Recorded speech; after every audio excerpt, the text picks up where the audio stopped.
ГСП онлайн. Городские новости сейчас. Суббота, 15:20. Зимний павильон парка Киев. United Battle. Второй открытый республиканский фестиваль по уличным танцевальным направлениям. Сражаются более 100 участников из республики Коми и Кирова. Направлений 5: хип-хоп, хаос, электродэнс, брейкданс и поппинг. За музыку отвечает известный московский диджей Смокер, а среди судей танцевальная элита Антон Пашуля, чемпион мира в направлении крамп. Состязания проходят в форме батла, в своеобразной битве, когда 2-3 участника стараются переплюнуть друг друга на одной сцене. Все здесь происходит именно так, как зарождалась хип-хоп-культура на улице. Каждый из танцоров пытается продемонстрировать максимум из того, что он умеет.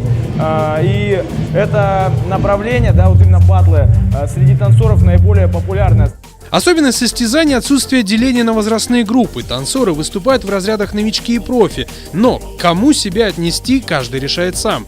Поэтому в танцевальной битве сходятся совсем юные и более зрелые танцоры, девушки и юноши. Победителям вручают денежные призы и компьютерную технику, а скоро, уже в декабре, новые испытания. Стартует ежегодный Dance Integration.